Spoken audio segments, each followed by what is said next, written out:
Bonjour, dans le cadre de notre petite fête de la régénération, expérience tout azimut pour chacun, je vous ai dit, sans programme, sans règles bien définies, et plutôt à l'écoute vraiment profondément de ce ressenti, en nous qui est notre seule boussole. Et c'est vraiment mon plus fort désir dans ces vidéos, c'est que chacun puisse accéder à ce ressenti. Qui sache que finalement la solution ne viendra pas de quelque chose d'extérieur, mais viendra de quelque chose d'intérieur. L'information extérieure est importante dans la mesure où elle va pouvoir nous donner un guide, va pouvoir nous donner un lien pour retrouver cette intuition, ce ressenti, mais à partir d'un certain moment, c'est avec soi-même que ça va se passer. Avec cette intuition, cette manifestation de ce que Dieu a placé en nous finalement pour ressentir nos besoins, nos vrais besoins, et non pas ce que quelqu'un va dire de nos besoins.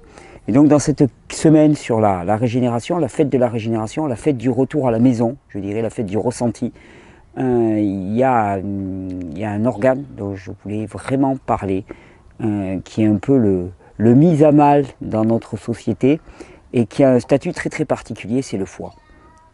Le foie, il a un statut très très particulier parce qu'il joue un rôle, vous allez voir, assez complexe dans le corps humain, un rôle d'épuration, un rôle de synthèse, un rôle d'élimination, et en même temps, ce n'est pas un émonctoire. Un émonctoire, pour vous rappeler, finalement, c'est un organe dans le corps qui a une voie de sortie, c'est-à-dire qu'il va pouvoir faire sortir les toxines. On a les reins, on a les intestins, on a les poumons, on a la peau, ce sont des émonctoires, ce sont des voies de sortie. C'est-à-dire que l'organe va traiter les déchets et va ensuite pouvoir les rejeter dans le milieu extérieur. Et donc, quelque part, il va pouvoir ne pas accumuler les déchets, mais les faire sortir.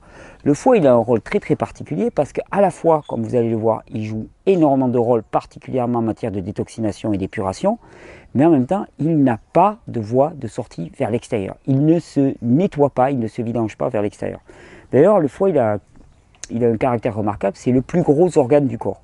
Alors pour mémoire, quand même, pour ceux qui cherchent leur foie, le foie, il se situe là, principalement à droite, et puis quand même, il y a une petite pointe là qui est sur la gauche. C'est le plus gros organe, je crois qu'il fait dans les 1,5 kg, un truc comme ça, à peu près selon les personnes.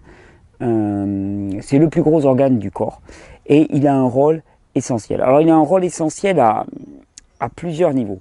Il a un rôle essentiel au niveau nutritionnel, il a un rôle essentiel au niveau sanguin, il a un rôle essentiel en matière de détoxination et il a un rôle essentiel en tant que stockage.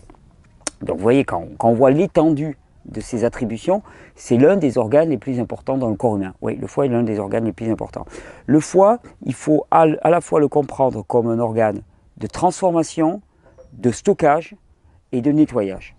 Alors la fonction nettoyage, elle est intéressante. Imaginez un filtre. Vous avez un filtre dans votre voiture et ce filtre, régulièrement, il voit passer des litres et des litres et des litres d'essence. Là, pour le coup, pour le foie, il voit passer des litres et des litres et des litres de sang. Parce que finalement, les nutriments, quand ils sont assimilés à travers les intestins, ils ne sont pas remis dans le flux sanguin directement, mais ils sont amenés via la veine cave directement au foie et là réinjectés dans le flux sanguin. C'est-à-dire que tous les nutriments qui passent par la barrière intestinale, une fois franchi cette frontière qui est la barrière intestinale, eh bien, ils vont être traités par un deuxième filtre épurateur.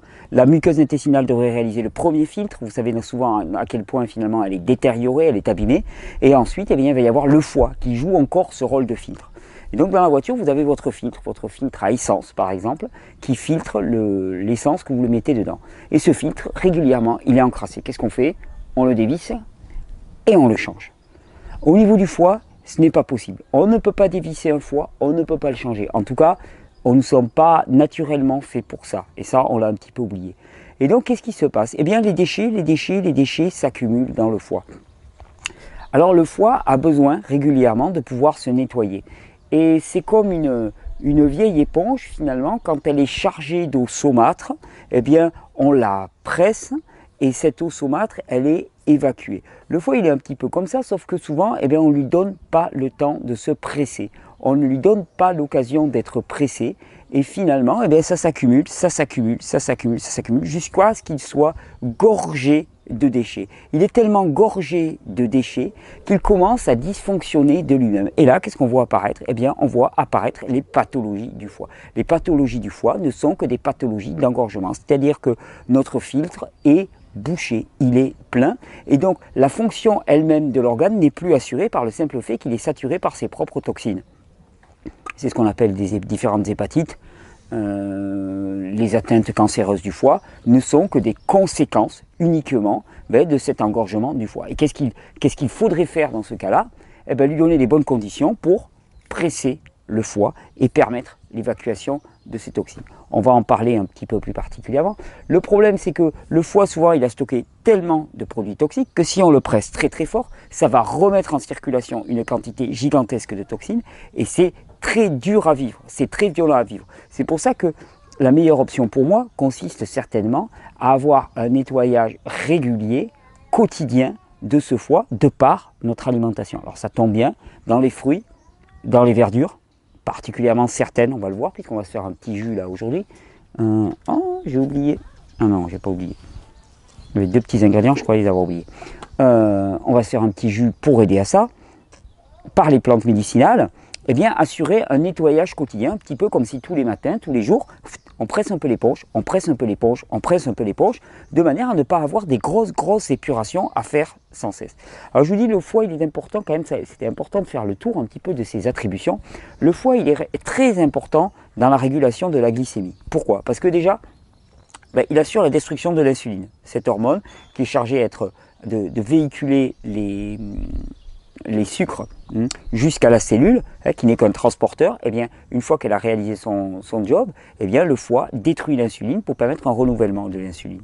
Ensuite, le foie il joue différents rôles au niveau du métabolisme des glucides. Il assure le stockage sous forme de glycogène.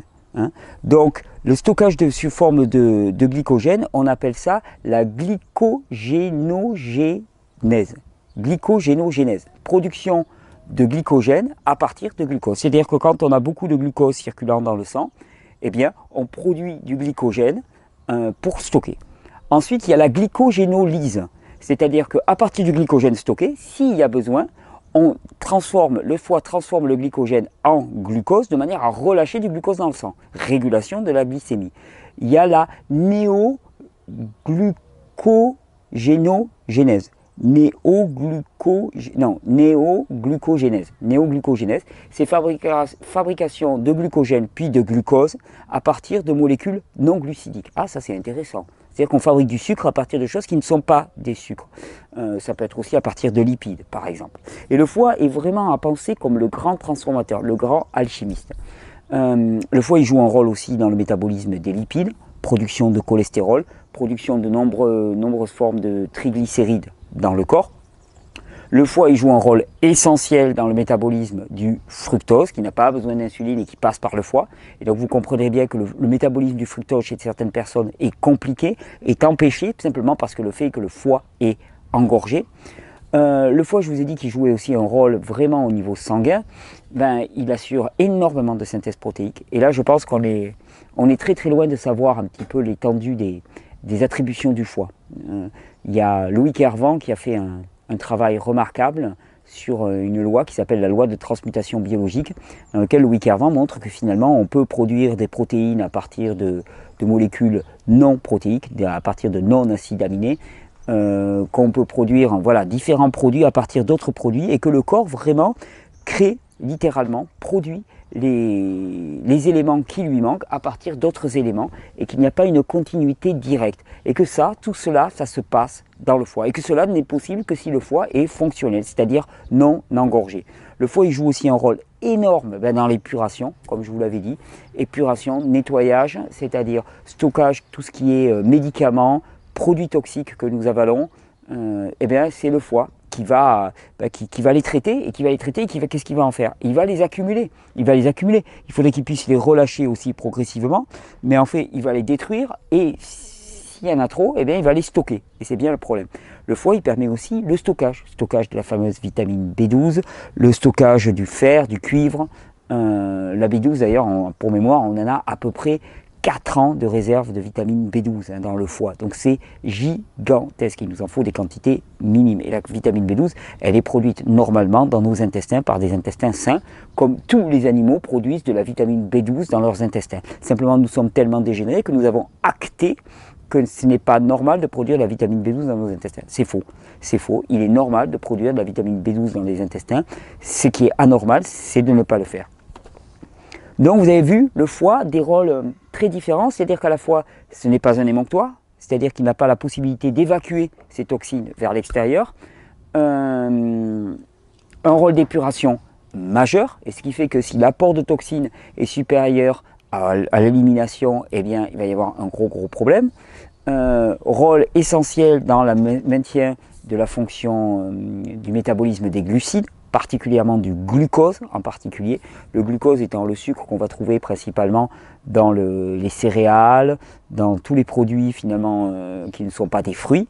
Même dans les légumes, on va trouver du glucose, alors que dans les fruits, il va y avoir beaucoup plus de fructose. Le fructose ne demande pas l'utilisation de l'insuline, est beaucoup plus facile à métaboliser que le glucose. Et c'est ce qui explique d'ailleurs que nous sommes physiologiquement, enfin, ceci est expliqué par le fait que nous sommes physiologiquement des mangeurs de fruits. Nous sommes des frugivores. Frugivore, c'est-à-dire un régime composé de fruits, de plantes vertes en surabondance. Et donc notre foie est parfaitement adapté au métabolisme du fructose. Synthèse des acides gras aussi, rôle essentiel dans la synthèse protéique. Alors on dit maintenant, on reconnaît volontiers qu'il y a des acides aminés essentiels et des non essentiels. Alors les non essentiels, ça va, le foie serait capable de les synthétiser, mais les essentiels, alors là il nous les faut à tout prix dans notre alimentation. Idéologie. Le foie a la capacité, d'après la loi de Kervran d'ailleurs, de produire, si le foie est en bon état, eh bien de produire exactement les acides aminés qu'il lui faut, à dessein, en fonction de tout ce qu'il a sous la main. Il s'adapte le corps. S'il a un répertoire suffisant et que le foie est en bon état, eh bien à ce moment-là, le foie va produire. Donc, pour nettoyer le foie, je vous ai dit, il y a deux possibilités. Le foie, de toute façon, il évacue ses déchets via le conduit hépatobiliaire. Il les évacue au niveau à la sortie de l'estomac. C'est là aussi où il rejette la bile qui sert à la digestion des acides gras, des matières grasses. Parce que les matières grasses, vous comprenez bien qu'elles sont dans le tube digestif, c'est gras. Or, il faut que certaines passent dans le sang, bien que nombreuses passent aussi directement au niveau de la lymphe. Il faut que certaines passent dans le sang. Et donc, avec la bile qui est rejetée par la vésicule biliaire, qui est un réservoir de stockage de bile, tout simplement, eh bien, on hydrolyse les acides gras de manière à les rendre beaucoup plus miscibles dans l'eau. Mais là encore, l'eau étant le milieu de constitution du sang. Là encore, il faut bien se souvenir qu'une bonne partie des acides gras passent directement dans la lymphe, parce que c'est là où ils sont utiles, c'est là où ils sont attendus. Donc, le foie, rôle essentiel, foie et vésicule biliaire. Et je ne sais pas si vous avez remarqué, il y a énormément d'atteintes du foie et de la vésicule biliaire. Alors les atteintes du foie et de la vésicule biliaire, elles peuvent être de deux ordres, soit par saturation de l'organe lui-même, à force de traiter des déchets et d'être surchargé par ces déchets.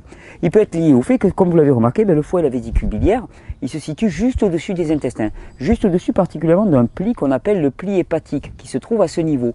Et que la toxicité présente dans les intestins, surtout au niveau de ce pli et du côlon transverse, va pouvoir irradier, toucher les organes avoisinants, particulièrement la vésicule biliaire. La plupart du temps, quand il y a une toxicité de la vésicule biliaire, quand il y a un problème à la vésicule biliaire, c'est pas la vésicule biliaire en elle-même qui a un problème. La vésicule biliaire, elle a très peu de rôle, c'est juste un réservoir de stockage.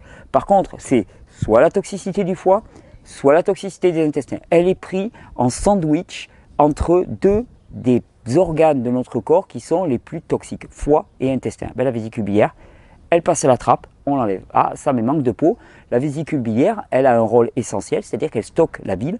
La bile, le foie en produit en continu, mais en petite quantité. Or, il nous en faut de manière discontinue et en grande quantité. La bile permet de stocker et de relâcher. Si on supprime la vésicule biliaire, capacité à la digestion des matières grasses, capacité à l'utilisation des sucs biliaires, amoindrie, fortement amoindrie. Et c'est une fonction normale de l'organisme qui est amoindrie. Il ne faut pas supprimer une vésicule biliaire, il faut nettoyer. Il ne faut pas supprimer un organe, il faut nettoyer. Comme toujours, la solution, ce n'est pas d'enlever des fonctions parce qu'un organe, le foie est un organe vital de l'organisme. Donc penser supprimer un foie, c'est penser enlever un organe vital, donc une fonction vitale de l'organisme, c'est régénérer, nettoyer, permettre qu'enfin cet organe assure sa fonction normal. Et pour ça, je vous l'ai dit, il y a plusieurs possibilités. Soit on fait rien, on laisse s'accumuler toute sa vie, et puis à un moment, ça se rappelle à nous, c'est-à-dire qu'on tombe avec une hépatite plus ou moins avancée. Ça peut aller jusqu'à l'hépatite C, qui est un virus qui vient là pour nettoyer le foie à dessein. Ça peut aller jusqu'à un cancer du foie, donc là ça se rappelle à nous, et c'est même que l'état de toxicité est devenu tellement grand que finalement le foie ne peut plus se nettoyer lui-même. L'autre solution, c'est de nettoyer au quotidien, c'est-à-dire d'avoir un régime de vie, un mode de vie qui fasse qu'il soit normal que ce foie ne se congestionne pas. Alors la première des solutions, c'est d'adopter un régime de vie physiologique à tous les niveaux, alimentation, mode de vie, rythme de vie, comme vous l'avez vu dans ces vidéos. Si vous suivez ces vidéos, c'est l'essentiel parce qu'on va éviter l'engorgement. Et ensuite, d'avoir des pratiques de vie qui vont faciliter l'élimination de l'ancien ou de ce qui arrive subrepticement de temps en temps. On a un mode de vie qui est beaucoup plus physiologique, mais voilà, un repas de ci, de là, on est obligé de prendre un traitement anesthésiant pour une raison X ou Y. Et donc, il faut pouvoir évacuer ça. Pour ça, on va avoir des plantes. La plupart des plantes qui vont être actives sur le foie vont être des plantes astringentes ou tonicamères. Alors on en trouve beaucoup dans le mélange Diacol, par exemple, qui est produit par ABC de la Nature et qui est très très efficace, et même dans des cas d'hépatite bien avancés, pour nettoyer le foie, nettoyer progressivement. Je sais qu'il y a une cure du foie, on me demande souvent d'en parler, c'est la cure du foie d'Andreas Moritz. Ma position est toujours la même. En cas vraiment de crise aiguë et d'urgence totale, c'est certainement une solution envisageable, mais c'est d'une violence inouïe pour le foie, pour la vésicule biliaire et pour le système nerveux. Donc la sagesse, c'est plutôt de mettre en place les conditions qui font que cette cure n'est pas nécessaire. Cette cure, elle consiste simplement à dilater le conduit hépatobiliaire avec des sels d'Epsom et ensuite envoyer une très grande quantité de matière grasse dans l'organisme de manière à ce qu'il y ait une décharge de bile colossale qui va entraîner énormément de toxines qui étaient présentes, stagnantes dans la vésicule biliaire et dans le foie, certes, mais ces toxines elles vont se déverser dans les intestins. Si les intestins ne fonctionnent pas de manière adéquate, il va y avoir de la réabsorption. C'est une quantité trop importante, c'est très sollicitant, très innervant pour le système nerveux. Et nous avons d'autres solutions. La solution, c'est au lieu de faire n'importe quoi tout le temps et puis de temps en temps de se faire une cure, d'adopter un mode de vie qui permet ce nettoyage en incluant ces fameuses plantes tonicamères et astringentes. Je dis mélange Diacol. Et puis, là ce matin, j'avais envie de vous faire un jus parce qu'on a quelques plantes très simple, vraiment extraordinaire. Alors pour ce jus, vous allez voir, la première des produits que j'ai utilisés, c'est la betterave. La betterave, c'est un nourrisseur du sang, nettoyant et nourrisseur de la fonction hépatique par excellence. Alors je dis toujours avec la betterave, attention, on y va tout doux quand même, parce que ça nettoie bien le foie. Et pour éviter qu'il y ait trop de toxines qui soient relâchées, parce que sinon, si on boit du jus de pure betterave, qu'est-ce qu'on va avoir? On va avoir un moment de mal-être, de nausée. Mais oui, pourquoi? Parce qu'il y a tellement de toxines qui sont relâchées par l'action de la betterave sur le foie, que finalement, ça se retrouve au niveau des intestins et qu'on a ce signal de nausée. C'est qu'on est saturé de toxines. Donc, augmenter progressivement. Par exemple, là je vais mettre pratiquement une racine de betterave en entier. Ça c'est après pas mal de temps d'habitude. On peut commencer par un quart de racine de betterave. Par exemple là j'étais parti avec 4 oranges, un quart, ceux qui veulent écrire la recette, ça serait sympa, 4 oranges, un quart de racine de betterave. Puis après on augmente une demi-racine de betterave. Là vu qu'il n'est pas pour moi ce jus, je vais peut-être y aller tout doux, une demi-racine de betterave. La betterave va être vraiment essentiel pour nettoyer le foie. C'est la plante, la racine du foie. Ensuite, je vous ai dit orange. Orange, elle est astringente. Tout ce qui est acide et astringent va avoir une action très très bénéfique sur le foie. J'ai mis de l'orange, on pourrait mettre du citron, mais pour faire un jus, trop de jus de citron, ça peut être agressif. L'orange est excellente pour ça.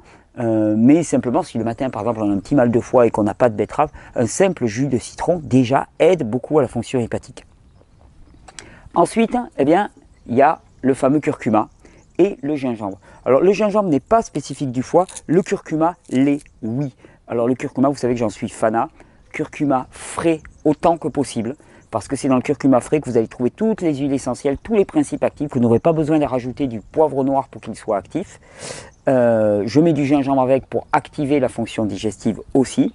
Curcuma et gingembre, alors leur spectre d'utilisation et d'efficacité dans le corps est très étendu, mais particulièrement sur la fonction hépatique, le curcuma est vraiment une panacée, je l'aurais dit cette fois-ci.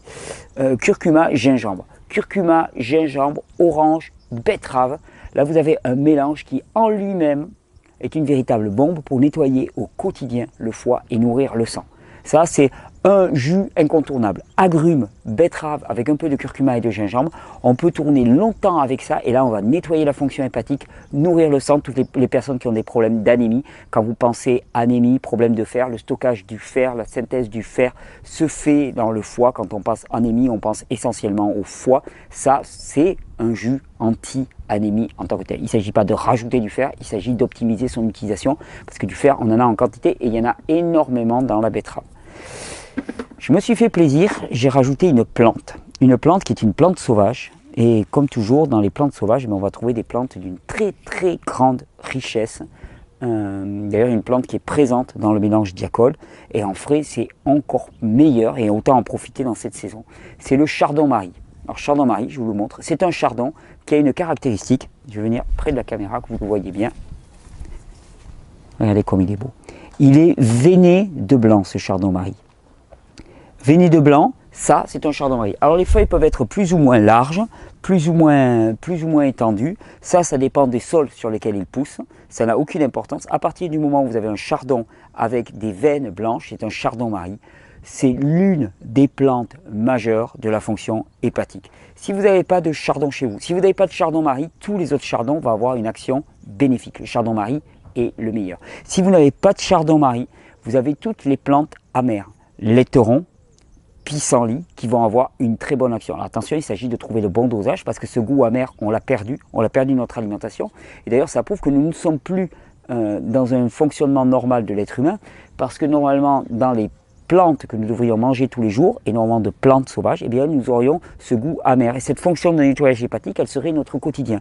Là, il faut aller le chercher délibérément. Chardon-marie. Si vous n'avez pas de plantes sauvages autour de chez vous, vous pouvez utiliser par exemple un petit morceau d'artichaut, qui est un petit peu de la même famille, c'est un chardon, l'artichaut, ou un petit morceau de carde par exemple, on en vend sur les marchés, des cardes, oui ça peut se mettre en cru. Alors attention, c'est très amer, donc on en met une petite quantité, il s'agit de chacun de trouver son dosage. L'amertume, quand vous êtes dépassé par l'amertume, ça prouve que la fonction de nettoyage va être trop importante et qu'elle risque finalement de vous saturer. Donc on trouve le bon dosage en plantes amères, pissenlit, l'éteuron, salade amère du printemps. Le printemps, c'est le temps du foie, c'est le temps pour nettoyer le foie. On est en plein dedans. Moi, j'ai la chance d'avoir de magnifiques chardon-marie. Et d'ailleurs, dans les chardon-marie, je vous donne un petit coup. Là, ils ne sont pas encore très très montés, mais j'enlève les feuilles du centre. Ça pique un petit peu, mais vous voyez, c'est intéressant parce que voilà, on défait la tige. Et là, vous allez reconnaître quelque chose. Une fois que vous avez enlevé les feuilles, regardez. Qu'est-ce que vous avez au bout? Qu'est-ce que vous retrouvez? Vous retrouvez une petite fleur. Ça, c'est un artichaut. C'est ce qui a donné par sélection multiple un artichaut. Et vous avez cette tige-là. Cette tige, alors qui peut devenir bien plus grande quand il commence à monter à fleur. Cette tige, c'est un véritable délice. Il y a beaucoup de fibres, mais si vous l'ouvrez, vous croquez dedans. C'est frais, c'est délicieux et vous avez un goût. C'est peut-être ma partie préférée dans le chardon-marie. Vous avez un goût de cœur d'artichaut incomparable. Incomparable, c'est vraiment le bonheur. D'ailleurs, les artichauts, vous savez qu'on peut les manger crus. Et je vous les conseille, les petits artichauts frais. Vous sucez les feuilles comme ça crues, vous mangez le cœur cru. C'est excellent, excellent pour soutenir la fonction hépatique. Toutes les salades amères aussi, là je vous parle de jus, parce que ça va permettre d'apporter une grande quantité de manière efficace, mais toutes les salades amères vont être excellentes pour ça. On pourra mettre même la petite fleur et l'artichaut. Donc on est parti pour un jus, je vous l'ai dit, orange. Alors là à peu près, j'en ai prévu 4 d'orange. Orange, betterave. Et betterave, on va être pondéré, on va mettre une demi-betterave. Alors toujours pareil, l'intérêt de les passer en jus comme ça, c'est à la fois, vous savez, mon but c'est vraiment de faire en sorte que tout le monde puisse accéder finalement à une grande quantité de nutriments, de principes actifs qui vont assurer le fonctionnement normal des organes, le nettoyage, la nutrition, parce qu'on pense toujours en termes de nettoyage avec les jus, le nettoyage et la nutrition de nos organes, le foie en l'occurrence, les reins, les intestins, parce que là, on parle de la betterave pour le foie. La betterave a une action très très bénéfique sur les intestins. C'est chargé d'antioxydants. Vous voyez la couleur qu'elle a, cette betterave, elle est magnifique. Donc son action ne se borne pas uniquement à la sphère hépatique. Alors quand on fait des jus comme ça, pour vous donner une quantité à peu près de chardon-marie, je vais en mettre 3 ou 4 feuilles. Je pense que ça va suffire. Et quand on fait des jus, pensez bien à alterner les ingrédients. Parce qu'il y en a des durs, il y en a des mous, il y en a des souples. Et c'est ce qui va faire que finalement, on va tirer le maximum de jus. Et non pas juste passer toutes les oranges ensemble, puis ensuite passer toutes les betteraves, parce qu'on risque de saturer pas mal. Je vais mettre le curcuma, je vais en mettre un bon bout quand même. On va bien nettoyer. Comme ça, donc un petit centimètre de curcuma, un petit centimètre de gingembre. Je rajoute une feuille de chardon-marie. Alors voilà, on aurait pu marier, on aurait pu mettre du chardon-marie, du laiton. Moi je connais des gens qui avaient des atteintes hépatiques assez costaudes et qui se faisaient vraiment des jus avec beaucoup de plantes amères. Et c'était certainement le meilleur choix qu'ils puissent faire pour nettoyer toute leur fonction hépatique. Après c'est une question de tolérance, on s'y habitue au goût amer, on y est déshabitué. Donc effectivement il y a un temps où il faut se réhabituer à cette amertume. Donc en jus, en salade, c'est excellent. C'est vraiment la période pour ça. Vraiment, il ne faut pas hésiter. Alors, on va rajouter un peu d'orange. Plus l'orange adoucit pas mal le goût. Et elle permet de faire, entre guillemets, passer l'amertume plus facilement. Mais il faut se rendre compte à quel point nos goûts ont été complètement détériorés, transformés. Et c'est bien la difficulté actuellement, c'est qu'on a perdu le sens du bon. C'est-à-dire que ce qui est bon pour nous, nous paraît mauvais au goût parce que nous sommes déshabitués. Et ce qui est mauvais pour nous paraît bon au goût parce que ça a été frauduleusement transformé de manière à avoir un goût extrêmement séduisant. Allez, dernière petite orange. Vous voyez, c'est un jus très très simple qui demande peu d'ingrédients. Puis chacun peut adapter en fonction de ce qu'il a à côté de chez lui. Et ça, vraiment, en termes de nettoyage, nettoyer le foie, permettre une... Allez, je vais mettre un peu de tige quand même, elle est tellement douce, tellement agréable. Puis un petit bouquet encore. Alors c'est généreux avec les plantes sauvages, vous avez vu, j'en ai cueilli juste une tête là ce matin, là, au petit matin, et on aurait pu faire beaucoup plus de jus que ça. Mais bon, vu que c'est pour une personne qui débute, on va y aller tout doucement. Attention, quand on fait découvrir les jus, pareil, attention à ne pas dégoûter les personnes immédiatement avec des jus trop concentrés, surtout avec les plantes sauvages. Attention aux plantes sauvages, j'en parle souvent, mais pas trop de plantes sauvages d'un seul coup. On est des habitués, c'est un chemin à faire progressivement pour habituer les personnes à avoir ce genre de produit. Hop là, on va s'arrêter là, ça va suffire. Là, on va avoir déjà un bon verre. Allez, je prends mon filtre. J'aime bien le passer, bien qu'il n'y ait pas tant de matière que ça. J'aime beaucoup le passer pour la forme. Avant, j'utilisais des sacs à jus. Mais je trouve ça beaucoup plus simple avec le filtre. Petit coup de cuillère. Et hop, la fibre au pied des plantes.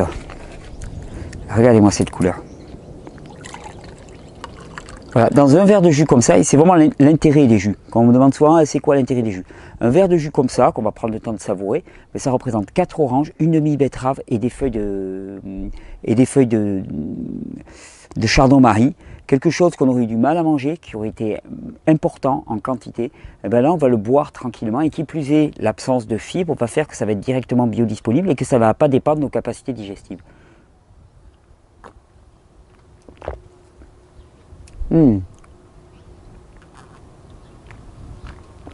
Ah, il est excellent.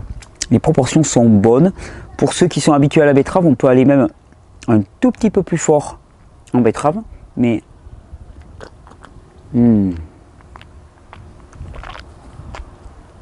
souvenez-vous, on prend le temps. On prend le temps avec le jus. On prend vraiment le temps de savourer. Excellent jus pour le foie, ça. excellent jus. Et on aurait pu rajouter, tenez, je vais en profiter. On aurait pu rajouter une bonne feuille de chardon-marie.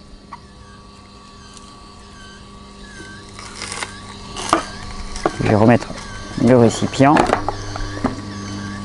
Voilà. On peut rajouter un tout petit peu de jus de chardon-marie. Je pensais que ça allait être trop fort, mais finalement, ça passe très très bien. Alors dans l'absolu, hein, si le goût est doux, le chardon-marie a un goût extrêmement doux. Et si le goût est doux, autant en profiter pour en mettre pas mal, parce que ça c'est ce qui va faire, je vais remélanger les deux, c'est ce qui va faire vraiment la fonction d'épuration. Le chardon-marie en tant que tel, comme l'ortie, sont des plantes majeures de notre pharmacopée. Ça pousse à notre porte, et là, je veux dire, il n'y a plus de raison de ne pas avoir finalement, de prendre soin de soi-même.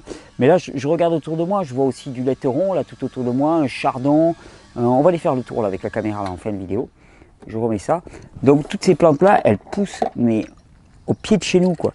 Donc, vraiment, c'est le temps, c'est maintenant le temps.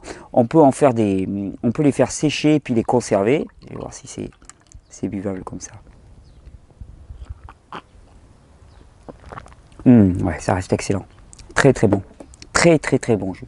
Donc, vous voyez, en apportant au quotidien des plantes amères et puis une très grande quantité de fruits et de légumes, c'est juste ça, sous forme solide, sous forme liquide. Pourquoi liquide? Parce que très rapidement disponible pour l'organisme, mais sous forme solide aussi parce que oui, bien sûr, on a besoin de fibres. Attention, ne me faites pas dire ce que je n'ai pas dit. Oui, on a besoin de fibres pour le balai intestinal, mais simplement comme de toute façon nous sommes en carence permanente de minéraux, de vitamines, de phytonutriments, de tous ces principes actifs qu'on va trouver dans les plantes et les fruits, principes actifs pour lesquels nous sommes faits. C'est-à-dire que toute notre vie durant, nous devrions être en permanence bombardés de ces nutriments. Or, nous allons peut-être passer 30 ans, 40 ans, 50 ans de notre vie à être éloignés de tous ces produits-là qui nous manquent cruellement. Et au contraire, on s'est nourri avec des produits qui sont complètement inadaptés. Ces produits-là sont essentiels pour nourrir, pour nettoyer notre organisme. Il y a un potentiel de régénération extraordinaire simplement dans des fruits et des légumes. On nous a persuadé qu'il fallait aller chercher ça dans des pilules, dans des cachets, dans des appellations complexes, simplement dans les fruits et légumes crus. Alors on va dire, oui non mais ça, c'est bien joli, mais tu crois qu'avec ça, moi j'ai un cancer du foie, tu crois qu'avec ça, mon cancer du foie il peut disparaître? Ça, c'est le jus même pas peur. C'est le jus même pas peur la tumeur. Ça c'est le jus hépatite C. Ça c'est le jus c'est le jus cancer du foie. Ça, là-dedans, il y a un potentiel de vie que vous n'imaginez même pas. Regardez, quand je vous disais que les plantes amères, il y en a un petit peu partout. On prend la caméra, on va finir comme ça. Excusez-moi, ça va bouger un petit peu. Regardez, qu'est-ce qu'on a là? Hop. Bon, ben, un très beau chardon, qui n'est pas vraiment un chardon-marie a priori. Regardez comme il est beau. Il est en fleurs, il est magnifique. Absolument magnifique. Très très beau chardon. Regardez au pied, qu'est-ce qui pousse? Une magnifique, il y a du reflet, enfin non, il y a de l'ombre. Une magnifique petite ortie. Qu'est-ce que j'ai là encore d'autre? Qu'est-ce que j'ai qui pousse? Regardez. On va faire une vidéo sur les plantes sauvages. Du laiteron, un petit laiteron. Juste là à côté, alors lui c'est pas une tonica amère, mais un magnifique kénopode blanc. On va faire une vidéo, vous inquiétez pas, on les passe en revue rapidement. Mais, et là c'est, allez, dans un rayon de 10 mètres, encore un. Oh, et là regardez, par exemple, cette plante là, toute simple, devant le bac à sable. Laitue vireuse, c'est la laitue traditionnelle. Là aussi pareil, elle contient un latex extrêmement amer, très très intéressante pour nettoyer le foie. Oh là là, mais c'est fabuleux, regardez, 10 mètres. Là qu'est-ce qu'on a? On a de la mauve. Là pour les intestins, une véritable panacée. Et juste à côté, magnifique, on aurait pu le mettre dans les jus parce que lui il pourrait être présent dans tous. Alors là le plantain lancéolé. La feuille de plantain on la reconnaît à toutes ses nervures. Plantain lancéolé, alors là pour faire bouger la lymphe, plante astringente, on aurait vraiment pu le mettre dans ces jus. Tenez, là on a encore un très beau laiteron, mais qui lui est plus rouge. Regardez comme il est beau, avec des reflets violacés. C'est absolument magnifique. Vous avez vu cette générosité, vous avez vu cette abondance. Il y a une petite menthe là et un fraisier qui se ressème. Ça, c'est beau. Ça, c'est l'abondance. Bon, on va se le faire ce petit jus. Bonne régénération à tous.